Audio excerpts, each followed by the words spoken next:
Hello students, welcome in अ सहज शिक्षण YouTube channel. तर स्टुडंट्स, आज आपण 7th स्टँडर्डचा सब्जेक्ट आहे जनरल सायन्स आणि त्यामधला 7th चॅप्टर आहे मोशन, फोर्स अँड वर्क, गती, बल आणि कार्य. तर या चॅप्टरचा आपण कंप्लीट एक्सरसाइज बघणार आहोत. तर स्टुडंट, याच्या आधीचे सुद्धा सर्व चॅप्टरचे एक्सरसाइज ऑलरेडी चॅनलवरती अपलोड केलेले आहेत आणि त्यासाठी प्लेलिस्ट बनवली आहे. त्या प्लेलिस्टमध्ये जाऊन तुम्ही ते सर्व एक्सरसाइज बघू शकता. तर तुम्ही चॅनलवरती नवीन असाल तर चॅनलला पटकन सबस्क्राईब करून खाली जो बेल आयकॉन दिला आहे, बेल आयकॉनवरती बटन प्रेस करा. म्हणजे 7th स्टँडर्डशी रिलेटेड जे जे व्हिडिओज मी जेव्हा अपलोड करीन त्याचे तुम्हाला नोटिफिकेशन मिळेल. तर चला, आपल्या एक्सरसाइजला आपण स्टार्ट करतोय. क्वेश्चन फर्स्ट आहे, fill in the blanks with the proper words from the brackets. तर त्यांनी आपल्याला थोडक्यात ऑप्शन दिलेले आहेत. हे ऑप्शन आपल्याला करेक्ट ऑप्शन चूज करून त्या सेंटेन्समध्ये फिलअप करायचे आहेत. सो आपण पहिल्यांदा ऑप्शन रीड करून घेऊयात. Stationary, zero, changing, constant, displacement, velocity, speed, acceleration, stationary but not zero and increases. तर आपण ऑप्शन रीड करून घेतले आहेत. Now question A. Okay, so question A. If a body travels a distance in a direct proportional to the time, the speed of the body is. म्हणजेच एखादी वस्तू समान कालावधीमध्ये अंतर पार करत असेल, then the speed of the body, तर त्या वस्तूची चाल ही कशी आहे, आपण म्हणतो कॉन्स्टंट आहे, म्हणजेच एक समान आहे असं म्हणतो. तर इथे येणार कॉन्स्टंट, तर त्या वस्तूची चाल ही एक समान आहे.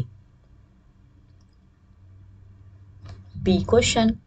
If a body is moving with a constant velocity, म्हणजेच एखादी वस्तू जर एक समान वेगाने पुढे जात असेल, देन द एक्सेलरेशन इज, तर त्याचं त्वरण हे 0 असतं.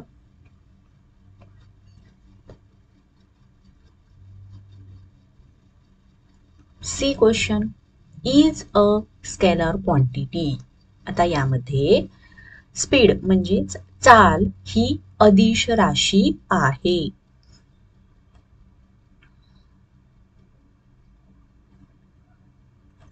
D question. इथे काय येणार, velocity. Velocity is the distance traversed by a body in a particular direction in a unit time. म्हणजेच वेग म्हणजे एखाद्या वस्तूने पर्टिक्युलर टाइममध्ये पर्टिक्युलर दिशेने पार केलेले अंतर, त्याला वेग असं म्हटलं जातं, व्हेलॉसिटी म्हटलं जातं.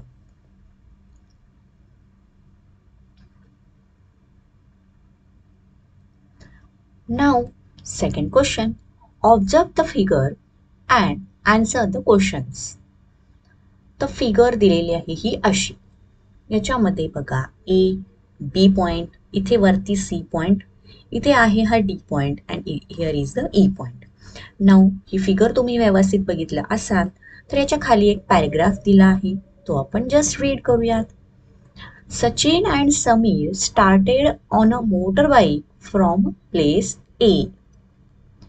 तर सचिन आणि समीर हे जे फ्रेंड्स आहेत, हे मोटरसायकलवरून या प्लेस पासून निघालेले आहेत. Took the turn at B, did the task at C. Okay, म्हणजेच त्यांनी बी पासून टर्न घेतलेला आहे आणि पुढे ते सी पर्यंत गेलेले आहेत. तर इथं त्यांनी सी या ठिकाणी जे काम होतं ते काम पूर्ण केलेलं आहे. Travel by the route C D to D and then went on to E. तर बघा, ए पासून निघाले, बी पासून टर्न घेतला, सी कडे गेले, सीच्या इथे जे काम होतं ते पूर्ण केलं, C to D हा त्यांनी रूट घेतला आणि इथून पुढे ते E या डेस्टिनेशनला गेले. दे टूक 1 hour फॉर दिस जर्नी. तर त्यांना त्यासाठी 1 तास लागला. Find out the actual distance traverse bye them and the displacement from A to E. तर त्यांना तो डिस्टन्स पार करण्यासाठी त्यांनी जो डिस्टन्स घेतला किंवा त्यांनी जो मार्ग घेतला तो फाइंड आउट करायचा आहे. त्यानंतर displacement from this deduce their speed आणि त्यापासून त्यांचा speed. what was their velocity from A to E in the direction AE? Can this velocity be called average velocity? Okay, आता हा क्वेश्चन आपल्याला सॉल्व करायचा आहे. तर चला बघूयात. आपल्याला ॲक्च्युअल डिस्टन्स काढायचं आहे. ॲक्च्युअल डिस्टन्स म्हणजे त्यांनी पार केलेले अंतर. तर ते बघा, ते ए पासून बी पर्यंत गेले, बी पासून सी ला गेले, सी पासून डी ला गेले आणि डी टू ई हे अंतर त्यांनी कव्हर केलं. म्हणजेच टोटल 3 + 4 + 5 + 3 असं टोटल 15 किलोमीटर जे अंतर आहे ते त्यांनी पार केलं. त्याला आपण ॲक्च्युअल डिस्टन्स असं म्हटलेलं आहे. मात्र डिस्प्लेसमेंट किती आहे?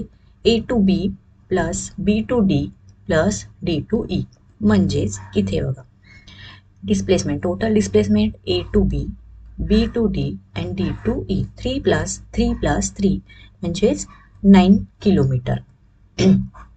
9 त्यांनी विचारलेलं आहे स्पीड. आता आपल्याला स्पीड काढायचं आहे. स्पीडसाठी फॉर्म्युला असतो डिस्टन्स ट्रॅव्हल म्हणजे त्यांनी कापलेले अंतर divide by total time. Okay, तर टोटल टाईम आपल्याला त्यांनी दिलेला आहे 1 hour. तर डिस्टन्स आहे 15 किलोमीटर. आता 15 किलोमीटरचं आपण मीटरमध्ये कन्वर्जन करून घेऊ आणि ते झालं 15,000 मीटर. टाईम 1 hour दिलेला आहे. 1 hourचा आपण सेकंडमध्ये कन्वर्ट करून घेऊ. सो ते झालं 3600 सेकंड. राईट. नाव आता या फॉर्म्युलामध्ये जर आपण या व्हॅल्यूज घातल्या 15,000 डिवाइड बाय 3600 और डायरेक्टली आपण 15 किलोमीटर डिवाइड बाय 1 hour असं केलं तर त्याचा आन्सर आपल्याला किती मिळाला आहे? 15 किलोमीटर पर तास इतका झाला त्यांचा स्पीड. आणि सेकंडमध्ये कन्वर्जन केल्यानंतर किती आन्सर मिळतं? 4.16 मीटर पर सेकंड. ओके, तर हे झालं आपलं स्पीड. नाव आपल्याला काढायची आहे वेलॉसिटी. वेलॉसिटीसाठी काय फॉर्म्युला आहे? Distance travelled divide by total time. आता डिस्टन्स ट्रॅव्हल म्हणजे त्याचं डिस्प्लेसमेंट. आपण डिस्प्लेसमेंट किती काढलं होतं? 9 किलोमीटर. तर त्याचं मीटरमध्ये कन्वर्जन केलं 9000 मीटर आलं. टाईम 1 hour होता. 1 hourचं सेकंडमध्ये 3600 सेकंद आलं. नाव या फॉर्म्युल्यामध्ये आपण त्या व्हॅल्यू पुटअप केल्या. 9000 डिवाइड बाय 3600. तर यावरून याचा आन्सर किती येतं? 2.5 मीटर पर सेकंड किंवा डायरेक्टली आपण 9 किलोमीटर पर 1 hour म्हणजेच 9 किलोमीटर पर तास हे त्याचं वेलॉसिटी झाली. यावरून आपण म्हणतो yes, this velocity can be called as a average velocity. Okay, so अशा पद्धतीने आपण हा क्वेश्चन कंप्लीट केला आहे. स्टुडंट्स, तुम्हाला जर व्हिडिओ आवडत असेल तर व्हिडिओला पटकन लाईक करा. चॅनलला तुम्ही अजूनही जर सबस्क्राईब केलं नसेल तर चॅनललाही सबस्क्राईब करून घ्या. आणि तुम्हाला असेच इतर कोणत्या सब्जेक्टचा एक्सरसाइजचा व्हिडिओ हवा असल्यास कमेंट बॉक्समध्ये नक्की कमेंट करून कळवा. थर्ड क्वेश्चन बघूयात. From the groups B and C choose the proper words for each of the words in the group A. म्हणजे थोडक्यात आपल्याला एक साखळी कंप्लीट करायची आहे. Group A, B and C. आणि याचा आन्सर आहे इथे. सो चला आन्सरमध्ये बघूयात. ग्रुप ए मध्ये आहे वर्क. वर्कमध्ये शी रिलेटेड येणार जूल आणि त्याच्यासाठी असणार ERG. देन सेकंड आहे फोर्स. फोर्ससाठी आहे न्यूटन आणि डायन. डिस्प्लेसमेंट. डिस्प्लेसमेंटसाठी मीटर आणि centimetre.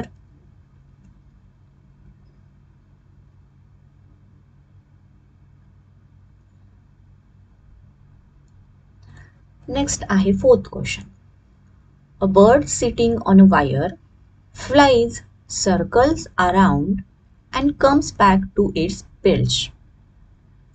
Explain the total distance it traversed during its flight and its eventual displacement. अच्छा, म्हणजे काय बघा स्टुडंट, एक पक्षी जो वायरवरती बसला होता हा तिथून उडाला आणि एक गोल गिरकी टाकून पुन्हा त्याच जागी येऊन बसला. तर त्या ठिकाणी तिचं टोटल डिस्टन्स आणि इव्हेंच्युअल डिस्प्लेसमेंट म्हणजे विस्थापन. ओके, तर हे आपल्याला काढायचं आहे. सो चला आन्सर बघा. Total distance, the total distance the bird has travelled is the length of the distance covered by circling, but eventual displacement म्हणजे तिचं विस्थापन are the bird is zero. तर तिचं विस्थापन हे झिरो असणार as its initial and final position are one and the same. तिथून ज्या जागी बसली होती तिथून तो पक्षी उठला, एक गोल गिरकी घेऊन पुन्हा तिथेच येऊन थांबला. त्यामुळे initial and final position same असल्यामुळे इव्हेंच्युअल डिस्प्लेसमेंट हे झिरो असणार आहे.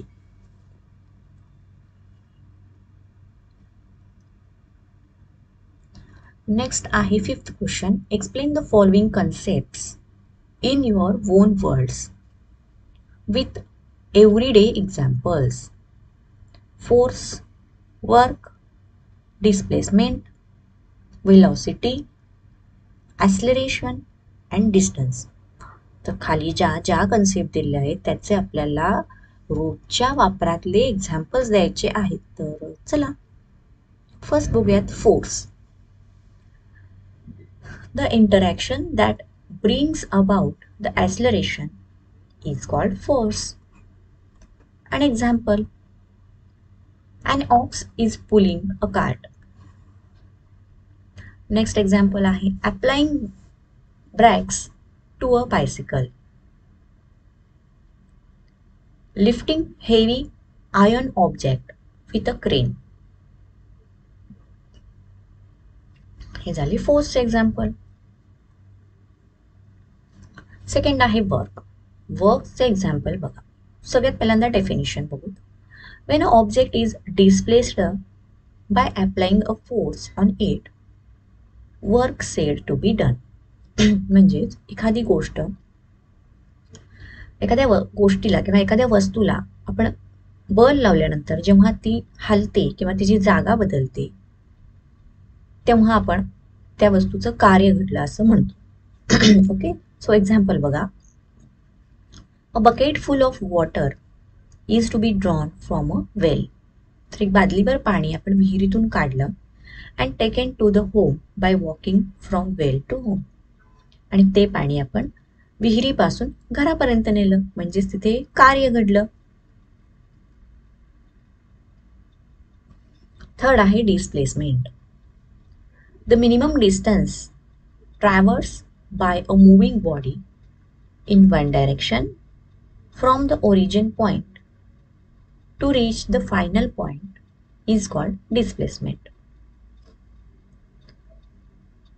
Example, a rolling of a ball from point A to point B in a same direction. म्हणजे या पॉइंट पासून या पॉइंट मध्ये एखादा बॉल गरंगळत इथपर्यंत जाणे सेम डायरेक्शन मध्ये, यालाच डिस्प्लेसमेंट विस्थापन असं म्हणतात.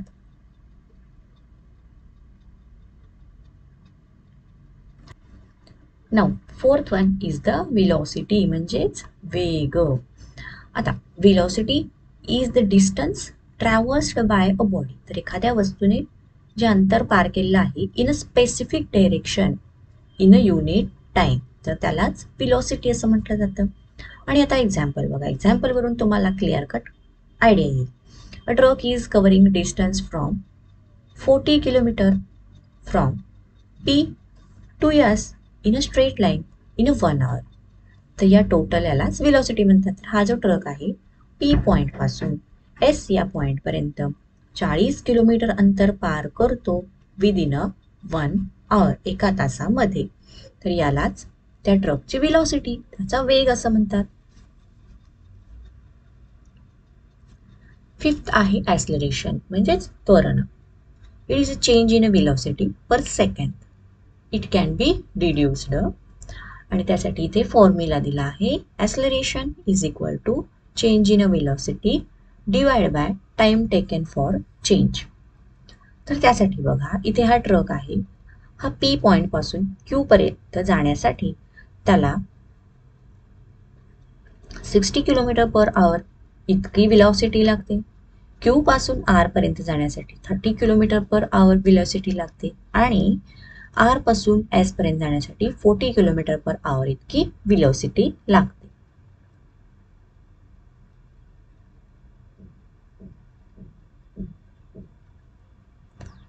Now sixth question. A ball is rolling from A to D on a flat and smooth surface. Its speed is 2 centimeter per second. On reaching B, it was pushed continuously up to C. On reaching D from C, its speed had become 4 centimeter per second. It took 2 seconds for it to go from B to C. What is the acceleration of the ball as it goes from B to C? Okay, तर चला आपल्याला यासाठी अशी diagram दिलेली आहे. तर A to B, B to C आणि C to D इथून हा बॉल असा घरंगळत जाणार आहे. As its initial and final position are one and the same. तर ती सेमच आहे, एका डायरेक्शननी आहे. मग त्याची इनिशियल वेलॉसिटी जी आहे ती दिलेली आहे 2 सेंटीमीटर पर सेकंड. आणि next final C to D इथं त्यांनी काय दिलेलं आहे, right. On reaching from C to D it speed has become 4 centimetre. म्हणजेच C टू D इथंपर्यंत असणार आहे तिची वेलॉसिटी 4 सेंटीमीटर पर सेकंड आणि इथं असणार आहे 2 centimetre per second, right. Then time taken from the change in velocity from B to D. मग आता इथून इथपर्यंतचा जो टाइम मधला चेंज झालेला आहे तो आपल्याला काढायचा आहे. मग त्यासाठी आपल्याला वजाबाकी करावी लागेल. So 4 centimetre per second minus 2 centimetre per second केलं तर किती मिनिटाचा चेंज झालेला आहे, 2 सेंटीमीटर पर सेकंड इतका चेंज झालेला आहे. मग त्यावरून आपण ॲक्सलरेशन काढूयात. Change in a velocity, change in a velocity किती दिलेलं आहे, 2 सेंटीमीटर पर सेकंड. आणि टाइम टेकन फॉर चेंज ते आपण काढलेलं आहे 2 सेकंड. म्हणजेच किती झालं, 1 सेंटीमीटर पर सेकंड स्क्वेअर. हे झालं याचं आन्सर.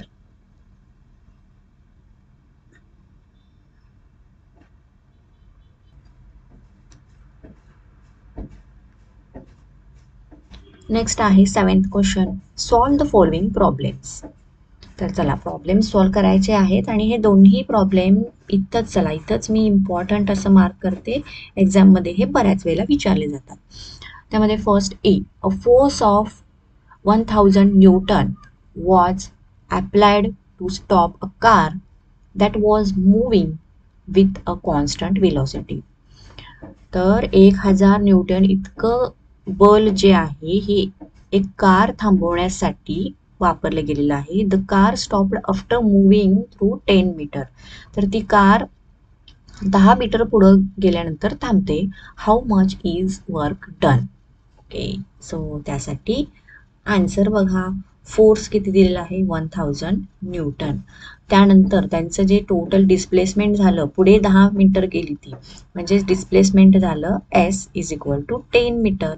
आता आपल्याला वर्क डन काढायचा आहे. तर त्यासाठी फॉर्म्युला असतो एफ एस, हा आहे त्याचा फॉर्म्युला. चला तिथे मी हायलाईट करते, W is equal to F S. So आपल्याकडे आहे एफ, आपल्याकडे आहे एस आणि याच्यानुसार ह्या जर व्हॅल्यू पुट अप केल्या तर आपल्याला W is equal to 10,000 joule हे इतकं आन्सर आलेलं आहे.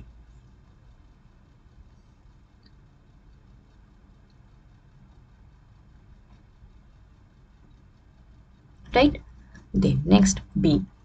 A cart with mass 20 kg went 50 meter in a straight line on a plain and smooth road when a force of 2 Newton was applied to it. Okay, किती वजन आहे? 20 kg दिलेलं आहे आणि ट्रॅव्हलिंग आहे 50 मीटर, स्ट्रेट आहे आणि force त्याच्यासाठी लावलेला आहे 2 newton. Then how much work was done by the force. मग आपल्याला इथे बघा फोर्स त्यांनी दिलेला आहे 2 न्यूटन, डिस्प्लेसमेंट सांगितलेलं आहे 50 मीटर. मग याच्यासाठी आपल्याला मगाचाच फॉर्म्युला आपला आहे W, वर्क डन काढायचा आहे ना. वर्क डनसाठी W is equal to FS. तर F त्यांनी दिलेला आहे 2 आणि डिस्प्लेसमेंट दिलेलं आहे 50. सो वर्क डन होणार आपलं 100 जूल.